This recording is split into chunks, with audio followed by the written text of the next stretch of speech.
Yes, Blaine Smith welcoming you to another Overkill Reviews, Bangers Weekly metal review show. Personal updates, as always, just come hang out with me on Twitch, twitch.tv/metalcomedy. I play video games and listen to metal records. And as always, hey, like, subscribe, support our Patreon, blah, blah, blah. Let's just talk about metal. In case you didn't hear, you can put your pitchforks from Friday away. The reason this review didn't go up on Friday is because it's currently 9 a.m. on Monday, and we're recording it for you because the copies for press were sent out the day before the album released. So I've had like a weekend to listen to this. This week, a legendary black band. It's DARKTHRONE. Let's just play the DARKTHRONE clip.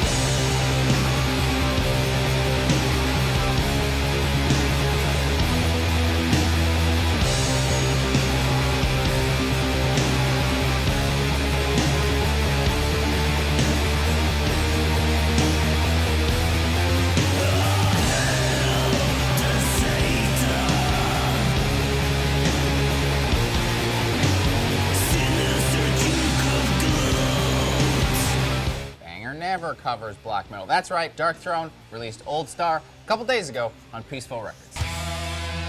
Formed in 1987, DARKTHRONE are DARKTHRONE. I really don't think I should have to say anything more than that, but whatever, here we go. They're a cool band because they've simultaneously managed to exist in 2 states at the same time while being a household name with a ton of outsider fascination, so much so that I'm surprised Urban Outfitters doesn't sell t-shirts with their logo on it, with no proceeds going to the band. And also, they're still kind of like an underground band. Just 2 states at the same time, a sort of Fenriz's cat, if you will. DARKTHRONE is Fenriz and Nocturno Culto. Pretty much been that way for almost the whole thing. They're Norwegian black metal-ish these days, and despite being one of the founding bands in the scene, they managed to avoid any of the sort of trouble, controversy, and pretty much are just notorious for cranking out good records and being kind of funny dudes. But everybody knows DARKTHRONE, so let's just go to the review.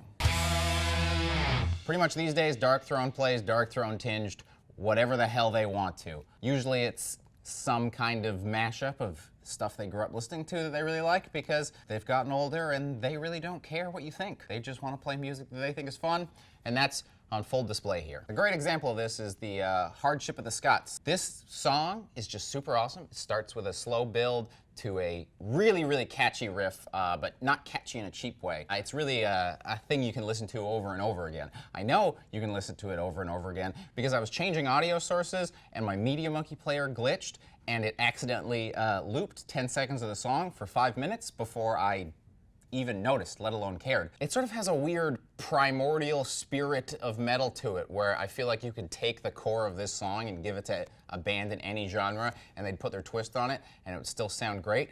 You know, it's DARKTHRONE. They have a real connection to the heart of metal and they're able to put out stuff where it just sounds good. The whole record has a slower, doomier vibe to it though, and that can be most heard on title track Old Star, but it permeates the entire album. This is the first time I've listened to a record after it's come out, so I can actually talk about general reaction. There's been a lot of talk about Black Sabbath comparison, especially on this song, and while it's definitely there, it's tinged with that, I've said tinged too many times, it's colored. It's colored with that whole crust kind of fuck you vibe that they've had since the early 2000s, that when they found that, it really kind of revitalized them and they got really excited about making music again. Oh, by the way, Circle the Wagons, criminally underrated. Buy it now. So while it does have a slower, doomier vibe, if you're not into doom, you might not even think it has that because it still does have some raw anger, and if you like doom, you're gonna be pumped because DARKTHRONE put out a kind of doomy record. I think this is caused by the sad tone in the record being actually pretty complicated. It's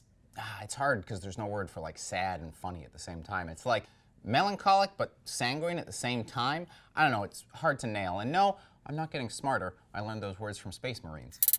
A song like Duke of Gloat is this total party ripper of a song, but it has that sad note in the middle that comes up. And I don't know, I guess it makes sense with the guys. I mean, Fenriz has openly talked about being depressed, but then also every time you hear him talk, you go, wow, that guy seems great. I really want to hang out and have a beer with him. I don't mention lyrics a lot on the show because, well, we talk about metal, and frequently they're not in a language I speak, and then sometimes they're in a language I speak, but they're not spoken in a way that I can understand. But here, real strength. They're suitably esoteric, but with cool touchstones that make them nice and mysterious. And also, because of the kind of weird nature of the lyric, he can have a rhyming structure that doesn't telegraph the upcoming rhyming word, which is something that always really irks me in music. When you're like, I know you're gonna say vampire, just vampire. So, is there anything wrong with the record? Well, let's just get this out of the way because I have to say it. No, it's not the best Darkthrone record. They've released 18 records. It falls a little bit in the middle of the pack, but luckily their work is so strong that it's a pretty sweet place to be, so it's no real sweat. What I will say is that it's a bit of a background record. I was listening to it and sometimes I would not notice that, hey, the whole album went by and now it's done. It wasn't really grabbing my attention as much as Darkthrone frequently does. At the same time, when I did have it on, the time that I was listening to would go by really quickly because it is an enjoyable record to listen to. So while it may not have the hooks of some of the earlier Darkthrone records, it still sounds nice. And I mean, isn't that what we all really want? Conclusion time. The great thing about Darkthrone is that they keep releasing all these different records that sound different, but at their heart, they're still sounding like Darkthrone the band. What this means is you just get a Darkthrone record for every season. You know, if I want a classic black metal album, I can put on one of the classics, but if I'm out ripping around on the BMX, I can put on Foad or Circle the Wagons again, buy it. And now I have a nice kind of Darkthrone record to put on when I'm super hungover. It's the mid-afternoon.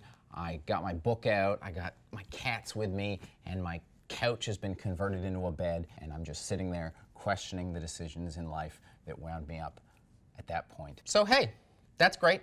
I'm really happy with it, and that's why I'm giving it 4 out of 5 skulls that actually aren't skulls at all. It's just that great picture of Fenriz with the ice cream cone. Never gets old. Ha Shoutout time, yes. A little different this time. Talk about 2 black metal releases. One, yes, we are aware that Batushka record came out, and we would have loved to talk about it, but we became aware about it about the exact same time everybody else. It totally blindsided us and came out of nowhere, and we do have like a calendar with a plan where we've recorded things, and they need to come out on certain days, and it kind of really gummed up the works. So, yes, it came out. Just listen to it, enjoy it, and we're sorry we couldn't cover it. Please stop leaving comments. And normally, we don't do shoutouts for bands that have already released their record. But this is a bit of a special case. From Brazil, Svatan, which I included in my Patreon tip sheet. If you're a member of Patreon, you get to find out about cool records. Why don't you go sign up for Patreon? There's a tip sheet every month that tells you about all the cool releases that are coming out that we don't get a chance to talk about here. Thanks. So coincidentally, I put that band in my tip sheet. They had no idea and sent us this awesome, crazy, scary box with a letter, a copy of the record, which everybody should definitely check out, patch, t-shirt. This is a really cool way to promote your goddamn album to us. Look at this thing. This thing's amazing. It's a living in banger. We really love it. It's a scary box. And then we were like, damn, cool guys. So if you want some Brazilian black metal, check these dudes out. Svatan. There'll be a link in the bottom, as always. And hey, thanks for coming and hanging out with us. See you guys later.